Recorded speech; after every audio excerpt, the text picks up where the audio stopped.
inspiración principal para escribir, sobre todo con el narrativa que lo hiciste? Bueno, básicamente era como tratar de mostrar una parte diferente a lo tradicional con el Día de la Independencia. Es ver quizá más el lado de la gente, cómo lo vivió y cómo lo sufrió y cómo lo sintió, porque todo el mundo exalta el valor de la independencia en sí mismo, aún sin ponerse a pensar en los costos que hubo para muchas personas, ¿no? Entonces a lo mejor sería como una especie de tributo para esas personas, cómo lo vivieron, y personas ordinarias como cualquiera de nosotros, cómo pudieron también ayudarnos en ese aspecto.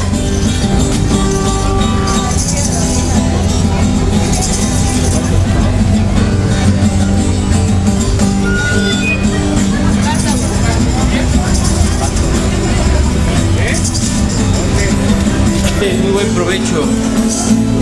En la madrugada del 15 de septiembre de 1810 inició el movimiento de independencia, avanzando las tropas insurgentes rumbo a la capital.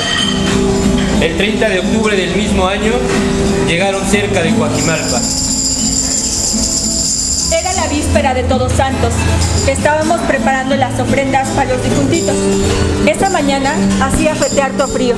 Hasta se me figuraba que era diciembre. Nomás recuerdo que mi mamá me mandó a traer leña al monte. Yo pensaba que para qué me hacía traer leña si iba a estar húmeda con este clima y la niebla que no se quitaba.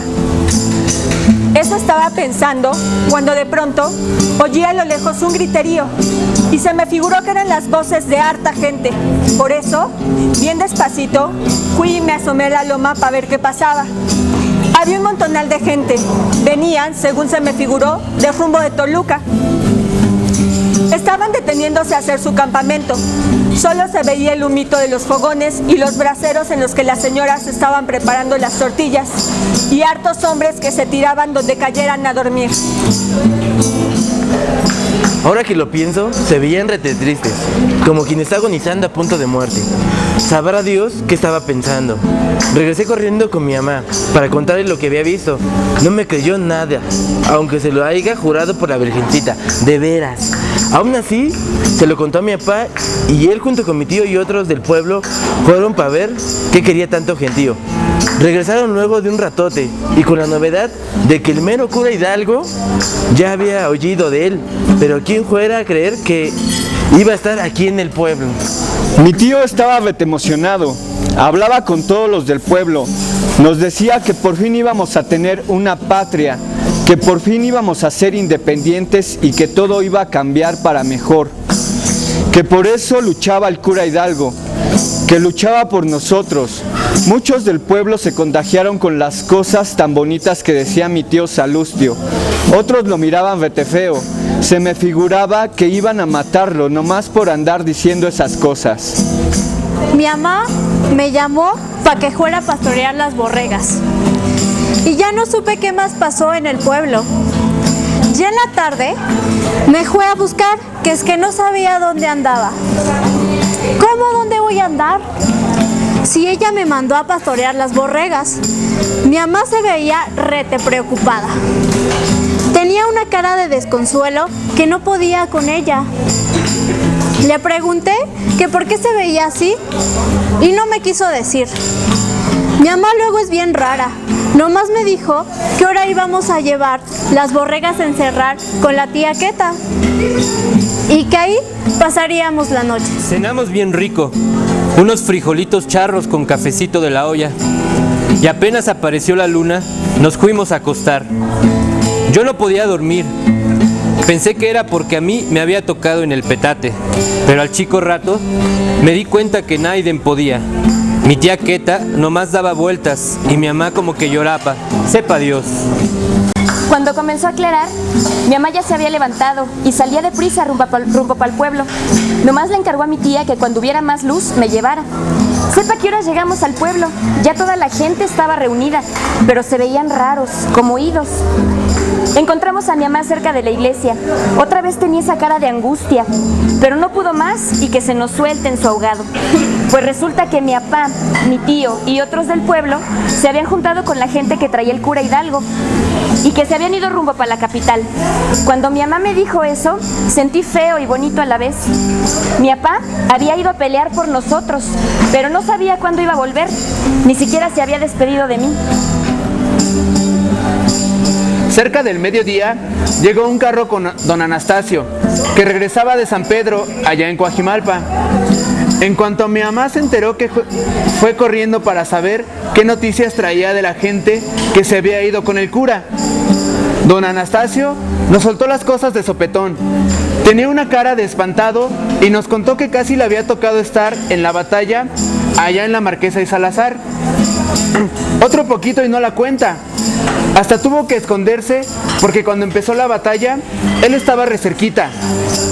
Dice que fue re feo, que se oían el retumbido de los cañones entre los montes y el griterío de la gente, que medio de reojo alcanzó a ver cómo los uniformados iban ganando, que había harta gente tirada en el suelo, ya ni se movían y que solo se oían los crujidos de cuando los caballos de los uniformados pisaban los cadáveres mientras avanzaban hacia la muchedumbre que estaba armada con palos y machetes. Mucha de esa gente huyó y se fue a esconder al monte. Al parecer, los uniformados habían ganado y don Anastasio salió hasta que se fueron rumbo a la capital. Todos lo oímos con el Jesús en la boca y nadie sabía qué decir.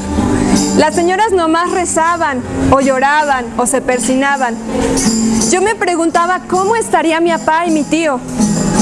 Luego de eso ya no supimos nada más. Nadie iba al pueblo. Nadie que nos pudiera contar o traer noticia de lo que estaba pasando allá. Unos días después veía cómo gente iba yéndose de retache para Toluca. Esperamos y esperamos. Tal vez con ellos venía mi papá y mi tío. La gente que pasaba a veces pedía que le regaláramos agua o tortillas. Mi mamá les daba un poco de lo que teníamos. Y nadie nos sabía decir a dónde iban, qué había pasado o a dónde iban. Unos no nos sabían decir nada, parecía que nada sabían. Otros nos decían que habíamos ganado allá en la batalla de las Cruces, que el señor Allende había hecho que los gachupines esos, los uniformados, huyeran y que faltaba poco para que fuéramos libres. Pero entonces, ¿por qué regresaban con esas caras tan tristes y tan cenizas? Ya estábamos acostados cuando tocaron la puerta. Mi mamá prendió una vela para asomarse a ver qué querían. Quitó la tranca de la puerta y salió. Solo se oían voces y como que peleaban. Luego entró mi mamá junto con mi tío Salustio. Mi mamá lloraba. Yo le pregunté a mi tío que dónde estaba mi papá y me dijo que pensó que ya había regresado porque allá, en las Cruces, se había separado. A mi tío le tocó ir por el lado de San Mateo, mientras que a mi papá le había tocado ir por el lado del Camino Real. Dijo que allí había estado más dura la batalla, así que cuando todo acabó, que ya estaban recogiendo a los muertos y llevando a los heridos a que los curaran, se escapó y fue a buscarlo allá, a Contadero, donde estaban acampando los que habían estado con el señor Aldama, pero que no lo encontró y pues por eso pensó que ya se había regresado para el pueblo. Era raro ver así a mi tío. Estaba triste, ya no era alegre como antes. Ahora se veía ido. Hasta parecía que había ido. Por meritita suerte no lo habían matado, pero se me figuraba que ya no había vida dentro de él. Ya casi se acababa la vela, cuando el tío se fue para su casa y nomás nos quedamos mi mamá y yo. Cuando se apagó, nos quedamos así, a oscuras, sin decirnos nada. Ni me acuerdo cuándo me dormí, nomás me acuerdo que mi mamá me estaba despertando para que fuera con don Pancho a traer cempasúchil, una cera y 1 centavo de cacahuates para la ofrenda. Al mediodía podía llegar mi papá y ya no podíamos dejar que se fuera sin nada, aunque sea su luz iba a tener. Muchas gracias por su atención. Ya nada más por último, gracias por su atención. No estamos aquí para pedirles dinero, estamos trayéndoles una historia, estamos aquí trayendo cultura, trayendo parte de nuestra historia. de lo que pasó cuando el cura Hidalgo llegó aquí a Coajimalpa y cómo formamos parte de un hecho que hoy estamos celebrando. Tenemos muchas cosas de las cuales sentirnos orgullosos como mexicanos. Estas cosas son las que debemos de celebrar, que somos un grupo de gente que nos interesamos por lo que pasa en nuestro país. Somos un grupo de gente que en vez de estarnos quejando, estamos haciendo lo que en nuestras manos está para pasarles un buen mensaje.